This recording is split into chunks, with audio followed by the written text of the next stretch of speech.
I want to get us started with a story slam. So I want to welcome Amy Wang, who is a fourth-year student at Washington State University, who is currently applying in internal medicine. Yes. So program directors, pay attention.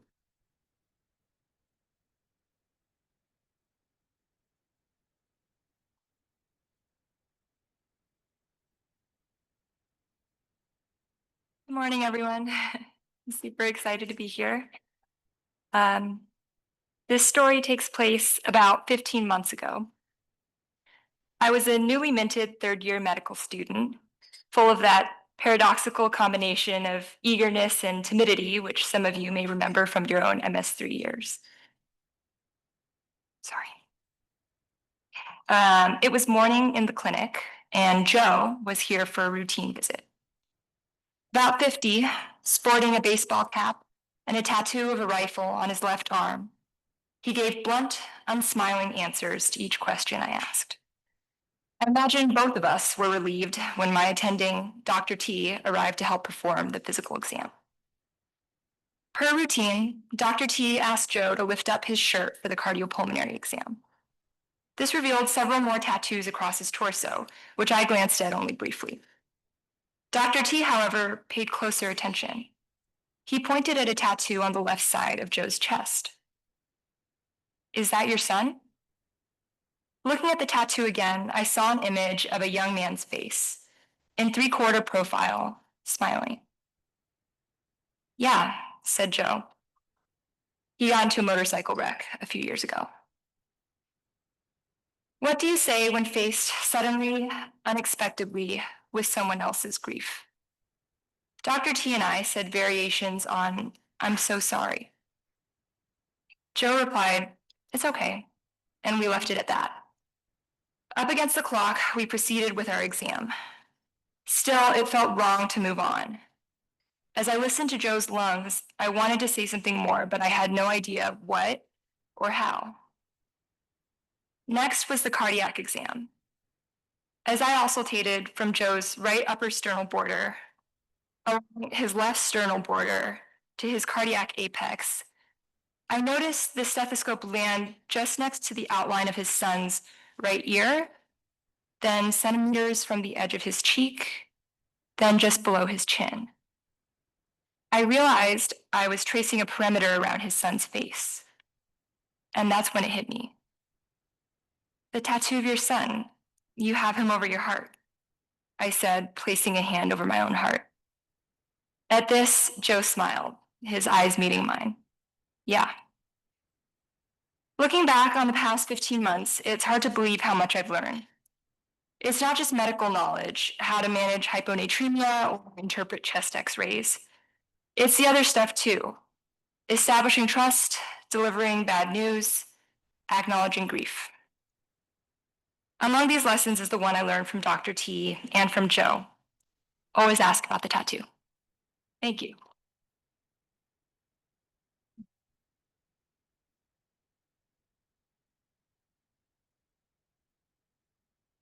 Thanks, Amy. Okay, promise spiel forthcoming. There are so many people that I want to thank, but I will save most of that for the end. But I just wanted to say thank you to all of you for being here. This is obviously an experiment. So I really appreciate everyone who's in the room, and I really appreciate everyone who's out there too. We're going to see how this goes. Also, huge shout out to all of the trainees who came today. Welcome to your professional home. Please come back. They want me to, oh yes, and then Ananth Shenoy, who is in charge of the poster judging kind of back there in the corner. He's looking for a couple of people to help out with judging posters during the reception at the end of the day. So if you're interested in doing that, just find him at one of the breaks and he'll get you queued up for that.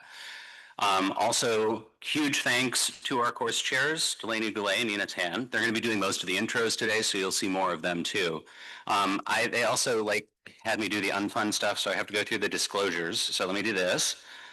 These are the three people on the program committee and faculty who have things to disclose. You're welcome to ask them about those if you want to.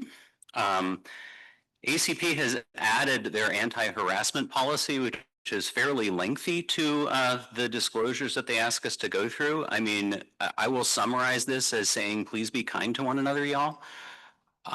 If you do have any concerns about harassment or unprofessional behavior, obviously I would like you to tell me. If it is me, then you can tell ACP or you can tell one of my colleagues down here. There is also, if you don't feel comfortable with us, you can email ACP events and that'll go to Philadelphia and they will get back to us. But I would much rather hear in real time so that I can do something about it. This is framed as a disclosure, but this is actually going to be a thank you. These are names that most of you have never seen because they operate more or less in silence, but this is a group of physicians who works for ACP and they vet all of their CME content, so literally hundreds of meetings.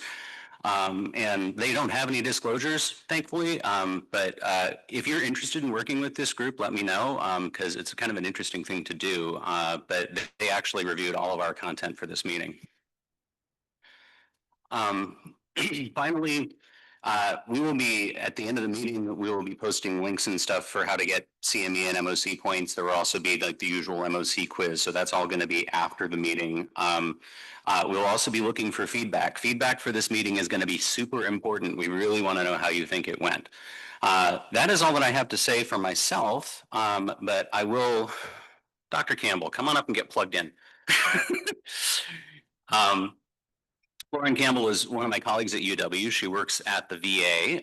She is a University of Washington medical student who then went to Boston for training and worked at Fenway Health, where they literally wrote the book on LGBTQ and transgender care. Then she came back here in 2021 to basically found the LGBTQ clinic at the VA. So I'm really looking forward to this talk. I think it's a great way to start the day. How are we doing with the plug-in? HDMI cable here. That is there. The magic is going to happen. We hope. We hope. We hope. Otherwise, the guy's going to come down and help us out. But okay, that's your other desktop. this is my desktop here, but That's really pretty. yeah. Can I go there, please? Maybe I end this and then restart it. We'll give it a try. There we go. One last thing that I forgot. Those of you on Zoom, I encourage you to put questions directly into the app because that's how we're doing it here. But if you do put questions in the chat, I will make a good faith effort to put those into the app so we can handle them. All right. Thanks, Lauren.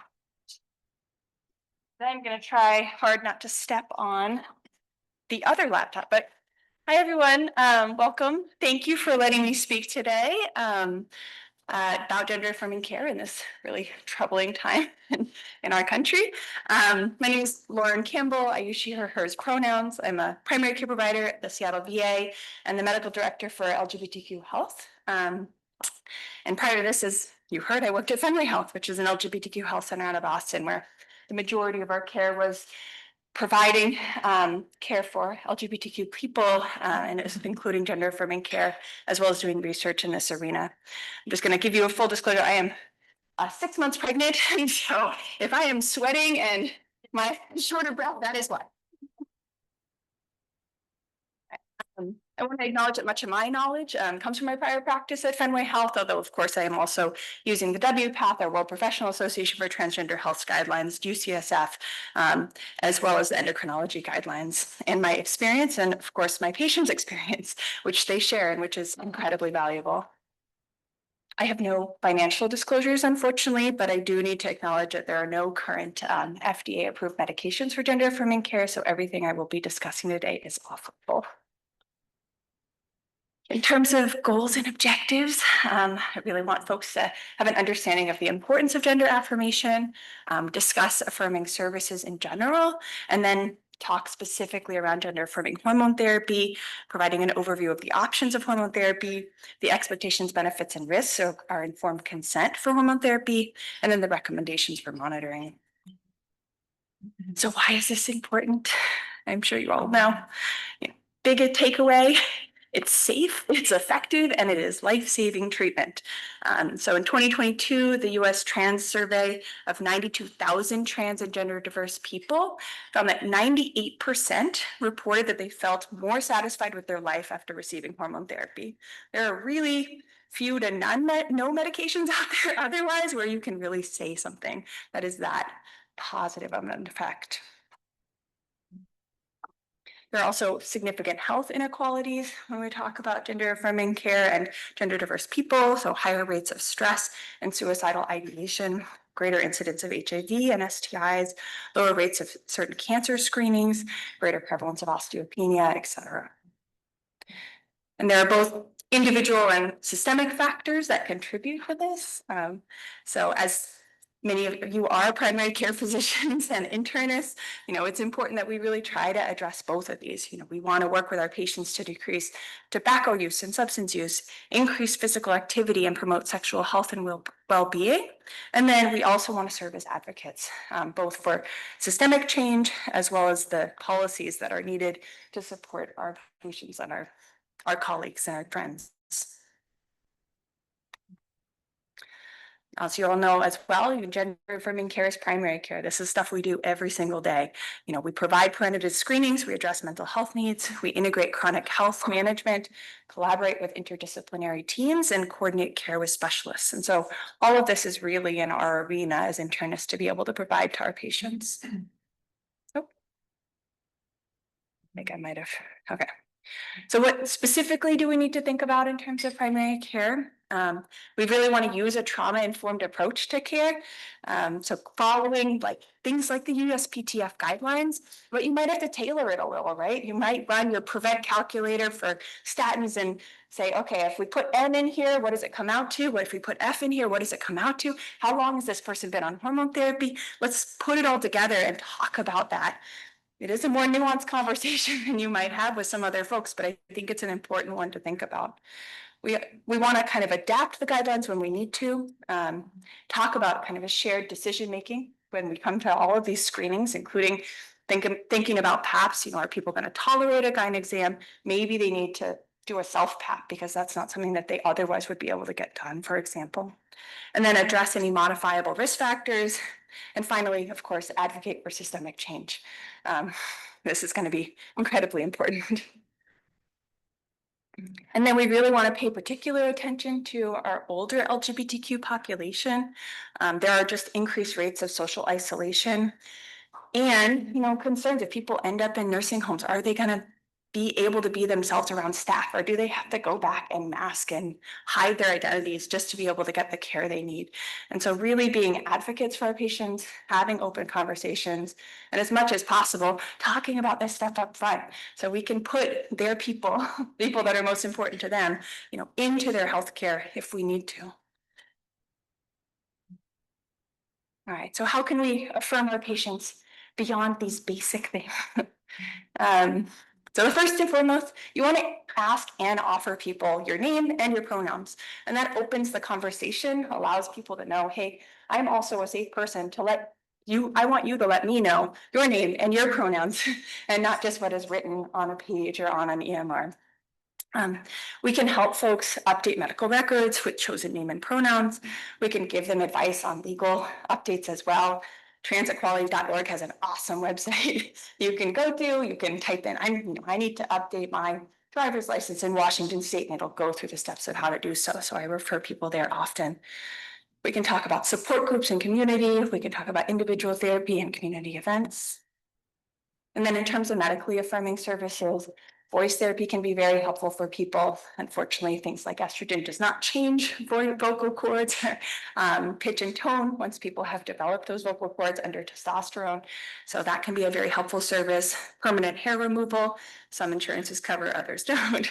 Gamete storage, talking about preserving people's ability to have genetic children in the future, which is not always available to folks and not something that's often talked about. Menstrual suppression, contraception, STI testing, and even prosthetics.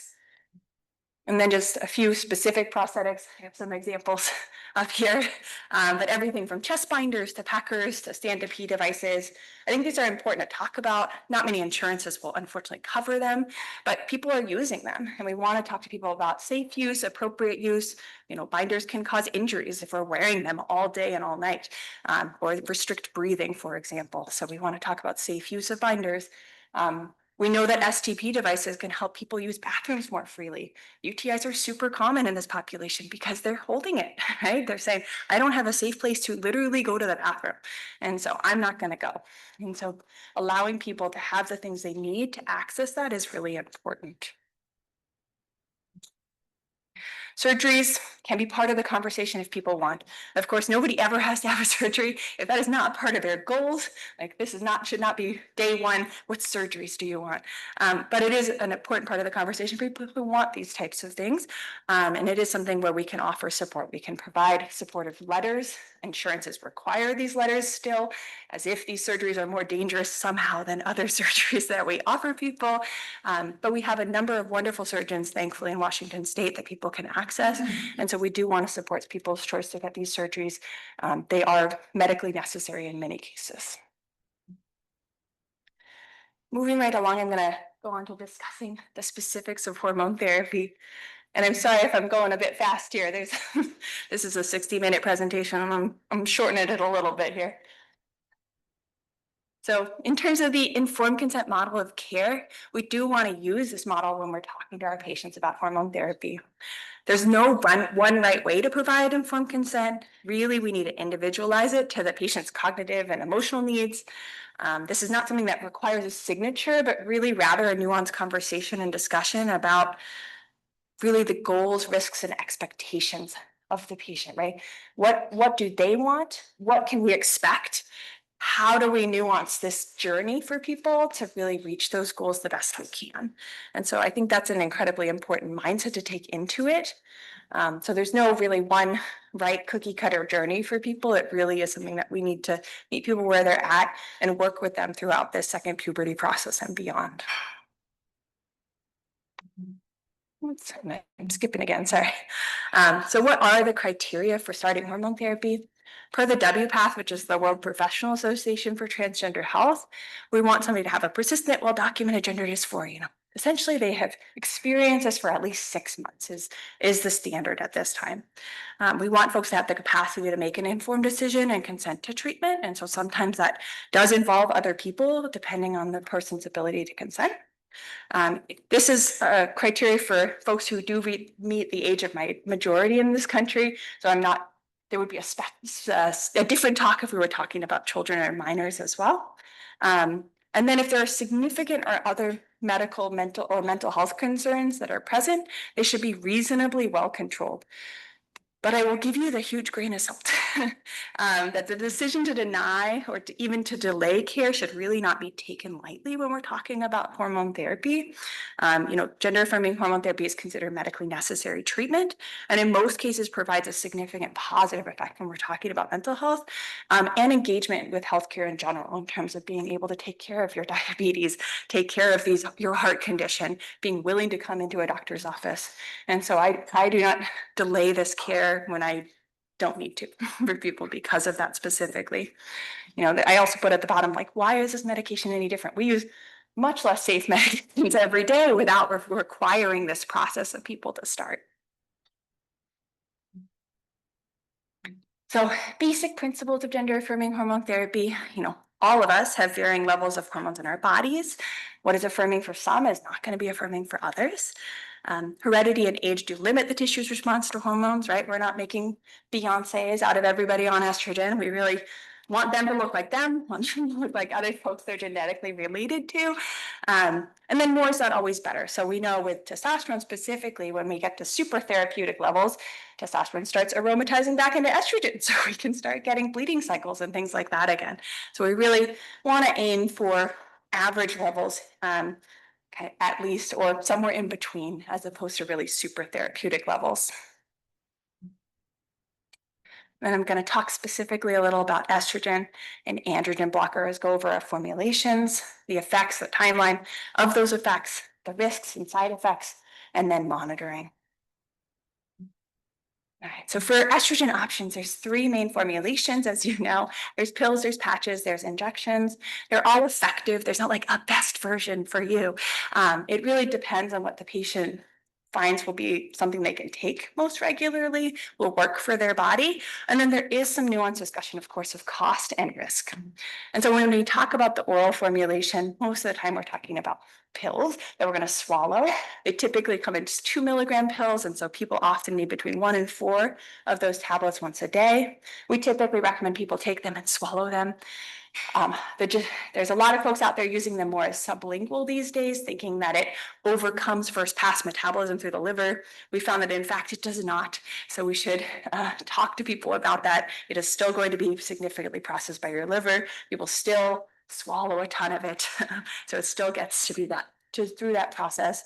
And with sublingual dosing, it causes a huge spike in levels. You'll see that tiny graph, apologies for the tininess, in the upper left-hand corner. And that's where the sublingual dosing is that big blue spike that goes up and then comes down if they take it sublingual.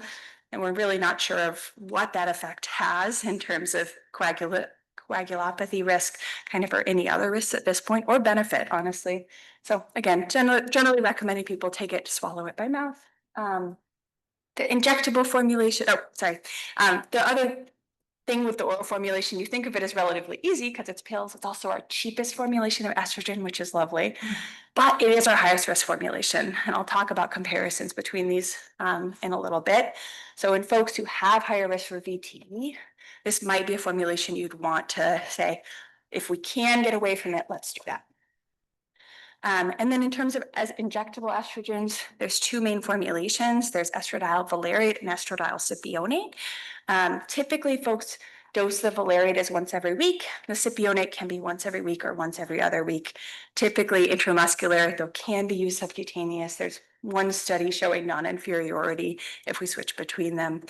And there is a difference in dosing for people who do switch from one to the other, which is pretty common. The cypionate comes as 1/3 to 1/4 the dosage of the valerate. So you don't do a 1-to-1 equivalency. That will give really high levels systemically for folks.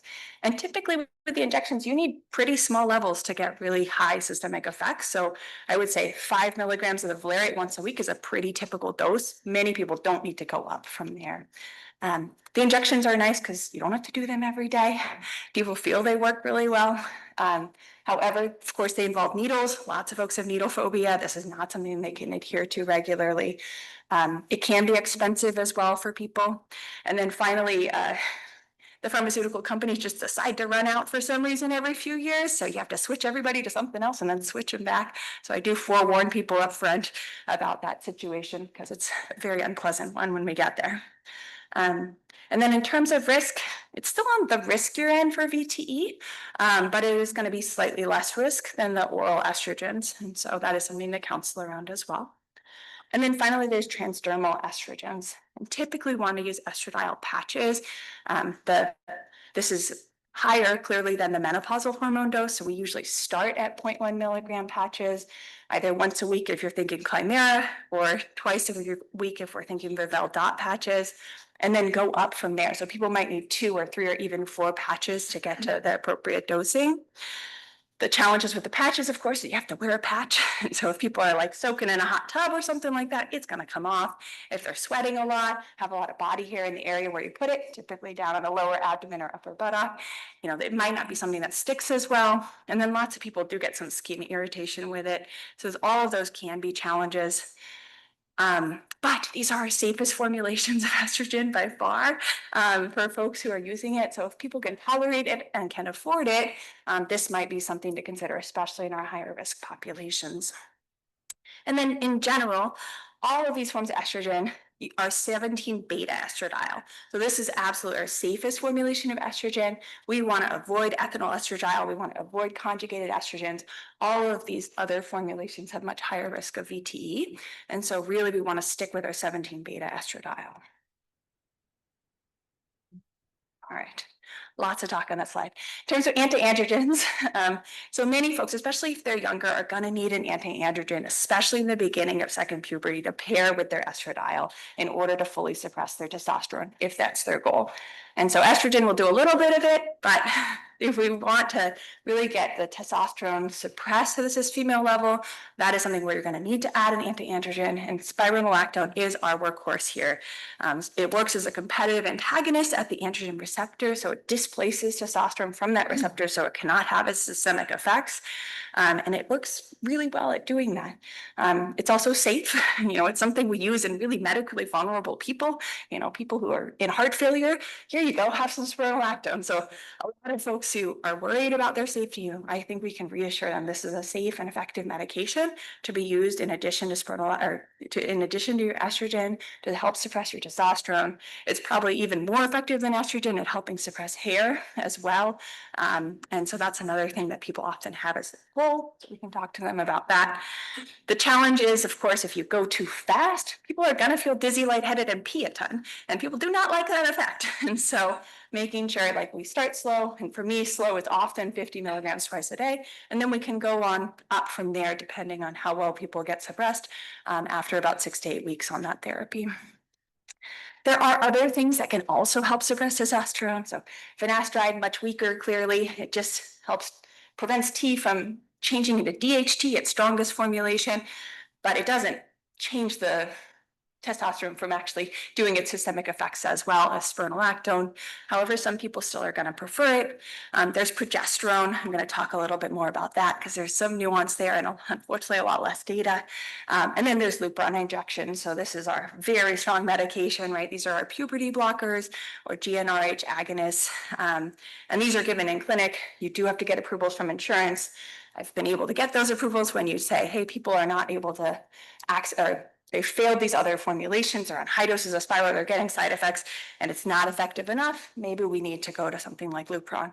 And this is a pretty safe and quite effective medication if we need to use it.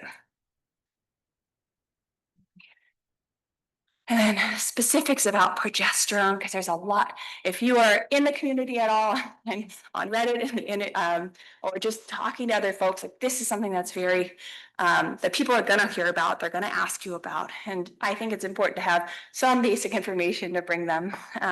So when we talk about the general guidelines, the WPATH guidelines, right now, they're not recommending it. They're saying, there are anecdotal reports that it's helpful, but we don't really have a sufficient evidence. And that's the same in our Fenway and UCSF guidelines. Endocrine guidelines don't even mention it. So that is where we're coming from. But I think it's important to have that nuanced conversation. So there are some potential benefits. We know that this can help in terms of for some people, it can help with mood. For some people, it can help with sleep. It definitely can help with libido. And so a lot of folks really don't love the libido lowering effects that come with estrogen and spironolactone. And then it can help with our thermal regulation or our heat regulatory systems as well. In terms of mammogenesis or the development of breast tissue, it's really unclear. We have like one tiny study that didn't show a difference when they did measurements, but it was so small that it's hard to extrapolate any big time data from it. Anecdotally, a lot of folks say that it does benefit their breast development. And physiologically, that does make sense. It does come into play in first puberty in cis women. Once they've reached Tanner stage 2 breast development, progesterone comes in to help them through Tanner stage 3 and above. It does help with breast bud fusion. So that is something where in the gestalt is something where you can, it might be helpful, but I do need more data. And then we have to consider the risks, right? In the Women's Health Initiative study, so a different population than we're talking about. These are cis women, these are cis women in menopause, and they were given medroxyprogesterone, which is not the formulation we would use for hormone therapy. So in that population, there was an increase in heart disease risk, and there was an increase in breast cancer risk beyond that for cis women on just estrogen alone. And so these are things where maybe long-term micronized progesterone, which is the form we use for gender-affirming hormone therapy, may contribute to those things as well. But again, it's a big maybe because I don't have studies on micronized progesterone in trans people. I only have studies of cis women in menopause on medroxyprogesterone to kind of to give us that information about long-term risks. And then we do know that it can cause weight gain, it can cause fatigue, it can cause depression. So these are things that we all want to look out for. And then I was saying in terms of the formulation, we want to use micronized progesterone. It's an oral pill. You want to take it once a day, typically at night, because it will make you tired. This is our bioidentical formulation as well. And so people do want to hear those terms a lot. And it appears to be the safest option in terms of our cardiovascular disease risk and our VTE risk. There's really no quality evidence supporting its benefit, but we are still waiting on some data. The European Association for Transgender Health just had a conference and somebody presented some, at least I think 5-year data. So we're really hoping for that to come out in the published literature soon to be able to review it. When we're thinking about it, we do want to think about, using the lowest dose that is effective for folks. So typically, if we can get away with the 100 milligram dose, people are getting benefit over the first 6 months they use it, great, as opposed to using 200 milligrams or above. Some people prefer to cycle this medication, meaning they might take it for 10 nights of the month and off for 20 nights of the month to mimic the cis-female cycle. Again, unclear if there's more benefit or less to that cycling, but does allow for lower dosing as well. And then we also want to avoid adding it too early.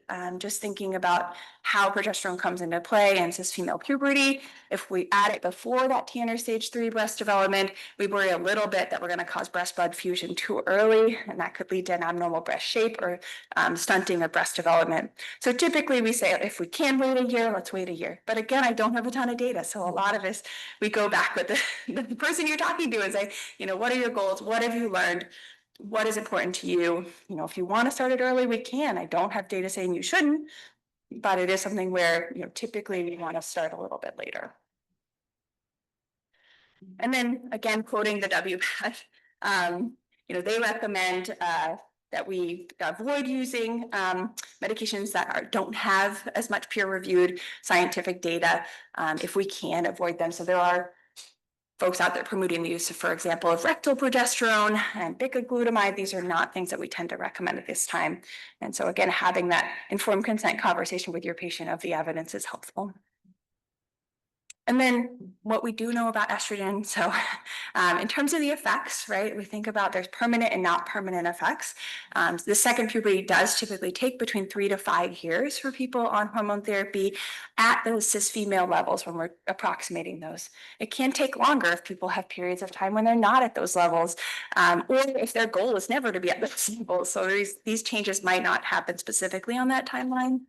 When we think about the permanent effects, we do think about breast development. Most folks notice that they develop size A to B breast tissue. The average size in the US is apparently more like size D. And so this is something where they might not get the breast growth that they are hoping for necessarily. And I do give people that caution up front. This is probably what we can get with your hormone therapy alone. Similarly, folks will notice a decrease in testicular volume and a decrease in sperm production. We'll talk a little bit about fertility in a minute as well. In terms of the not permanent effects, folks are going to notice a lower libido, a decrease in spontaneous erections, a redistribution of body fat more from the abdomen towards the thighs and the buttock area, a shift in muscle mass and a decrease in upper body strength, a softening of skin, and a decrease in terminal hair growth, meaning those hairs get thinner and softer over time. But unfortunately, hair that is there does not go away, and hair that isn't there doesn't come back. It also does not cause voice changes, as we'd mentioned before. And so some considerations on estrogen therapy. The biggest risk we've seen is that it does increase this risk for VTE. Like that is probably 1, 2, and 3 of like, this is our known. When I look at when I talk about the informed consent process and getting to know our patients, we really do want to know their risk profile here. But again, we're weighing this against the risks of not being on hormone therapy at all. And then also understanding that a lot of this risk goes beyond the biological and more towards the minority stress response and social determinants of health, and that people just in general are going to have increases because, unfortunately, of the social stress background. So if we look at this chart, this is sorry, I got to talk this way. This is a study of comparing rates of MI, VTE, and stroke in folks on gender-affirming hormone therapy. And Oh, no, you can't. Okay, you can't see my marker. Sorry. Um, so as we can tell from this, the rates of MI really don't change. So this is not something where I'm like worried necessarily about cardiovascular disease risk changing for folks.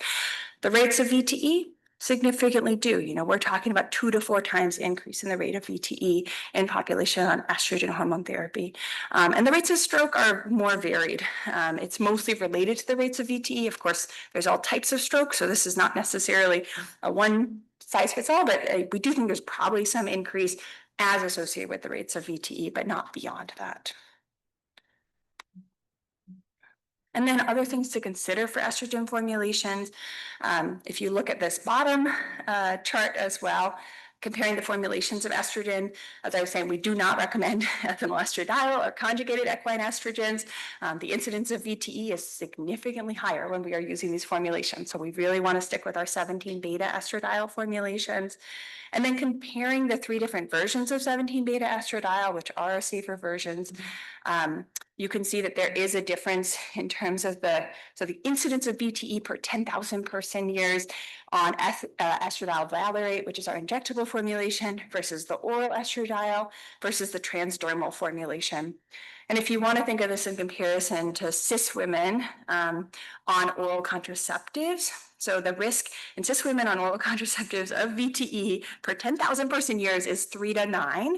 The risk in pregnancy is 5 to 20. And then the risk 12 weeks postpartum is 40 to 65. So if that's helpful for comparison for this group as well. And then up in the left-hand corner there, I have a picture of the ESTER study. So the ESTER study is a multi-center case-controlled study done in 8 hospitals in France. And the controls were postmenopausal cis women. So again, not quite our population, but not using exogenous estrogen alone. Versus on oral estrogen versus on transdermal, the patch form of estrogen. And in this study, the women on oral estrogen were found to have 4 times the likelihood of having a VTE. But the women on transdermal estrogen were not found to have any increased risk.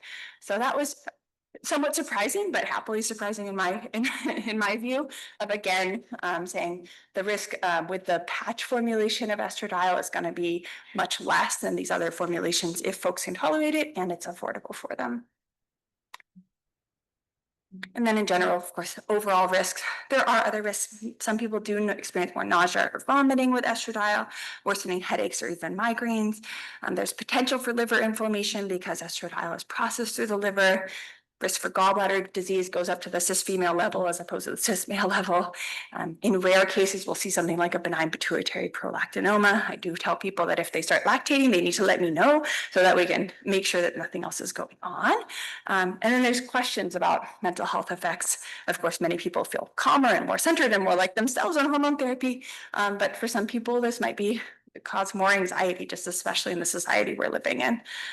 We'll talk again a little bit about infertility, and then breast cancer risk goes up because there's breast tissue. So we need to talk about screening and what that involves as well. And then in terms of fertility effects, the effects of estrogen therapy on fertility are really unknown at this time. The ability to get someone pregnant might decrease or significantly stop infertility, but the time it takes and whether this is permanent really varies greatly. So estrogen should never be considered a reliable form of birth control. I have seen way too many unintended pregnancies. And really you want to talk to people about other birth control methods, no matter how long somebody's been on hormone therapy. The other thing to acknowledge here is we want to talk about this up front with people to offer them things like gamete storage. 76% of transgender adults considered fertility preservation, and 50 to 70% of transgender individuals desire biological children. So this is not something we should slough off as we need to start now, but in that case, you may never have genetic children. We really want to be proactive about talking to people about their wishes. And then in terms of monitoring, at baseline, you might want a BMP, especially if you're going to be using spironolactone. Kind of everything else is if clinically indicated. And then we'll want to do follow-up BMPs, of course, based on the spiro. Prolactin, I'm only checking in folks who are lactating. And then of note, hemoglobin and hematocrit will often drop when people have been on hormone therapy for a longer period of time towards the cis female level. And that's completely normal. And then in terms of monitoring estradiol and testosterone levels, typically we want to monitor at 6 to 8 weeks, and then 6 to 8 weeks after any changes in formulation or dosing, or if they're adding other medications that could be affecting their hormones.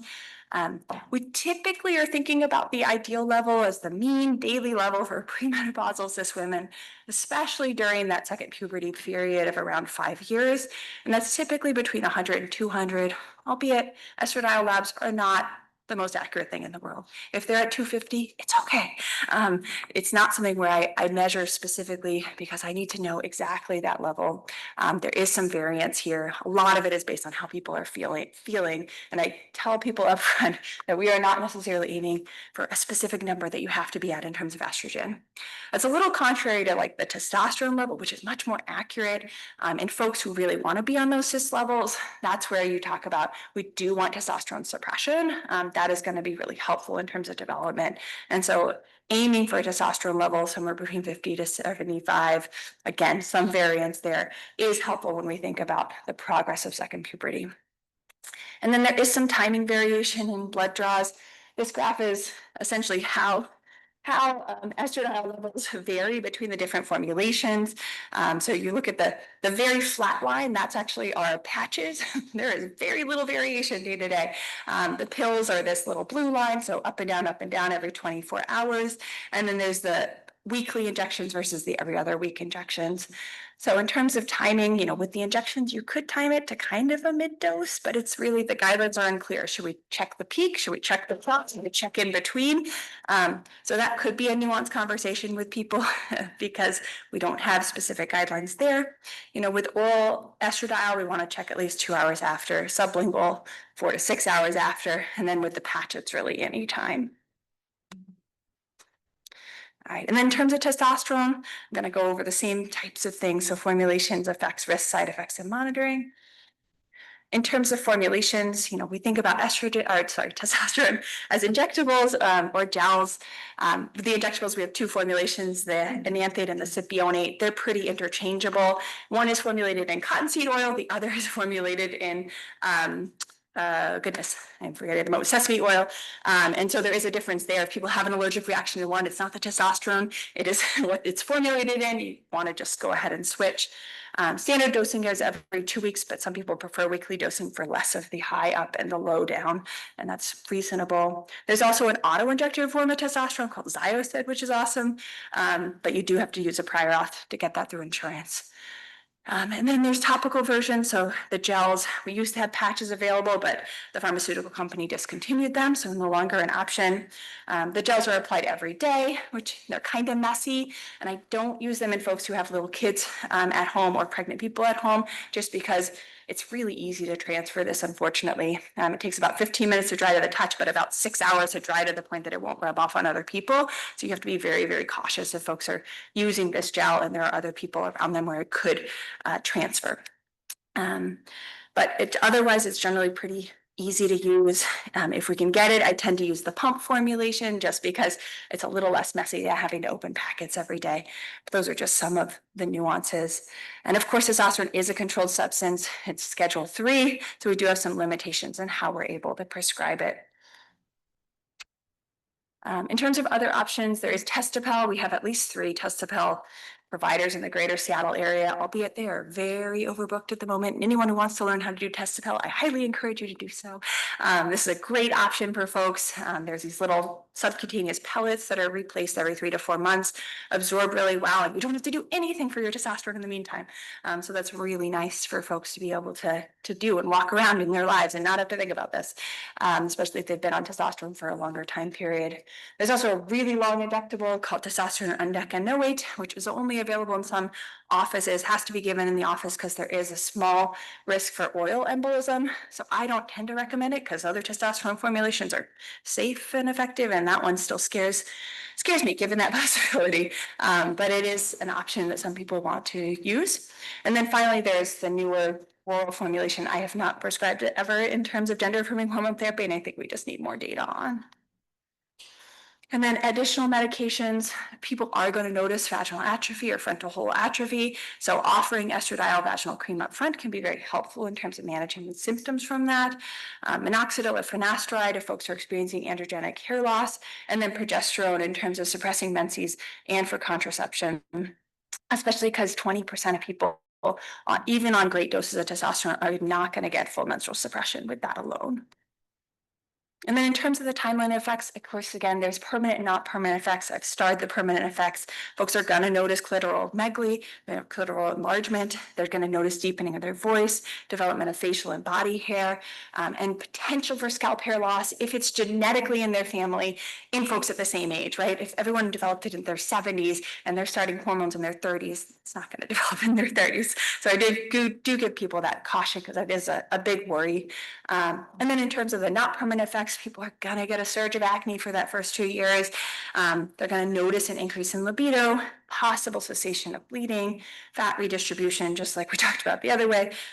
People will get a square shape over time. Change in muscle mass and strength, albeit our tendons don't really keep up with the muscle changes that can happen. So I do give people the caution to not bodybuild for the first 2 years on hormone therapy because they do have increased risk for tendon injury during that time period. Vaginal atrophy, as I'd mentioned, and then there's the potential for emotional changes, although, again, most people feel calmer and more centered and more like themselves, but there is the potential for more irritability, more anxiety as well. And then considerations of risk for cardiovascular disease on testosterone.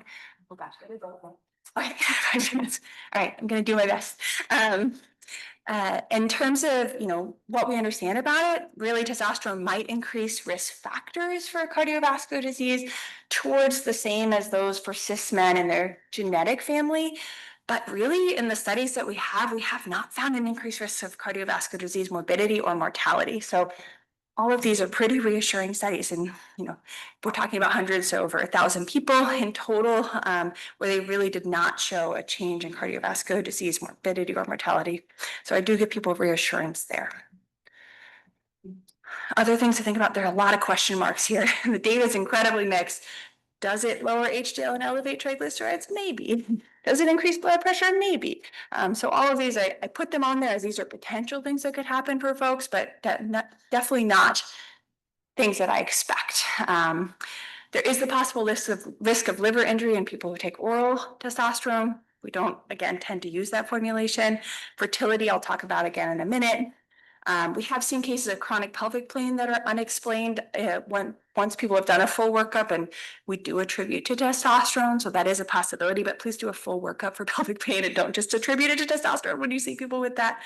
And then we really have limited data in terms of what testosterone does in terms of breast, endometrial, and ovarian tissue, albeit we do not tell people to take away this tissue because you have testosterone exposure as well. Some people come to me and are worried that I need to get my uterus out because I've been on testosterone.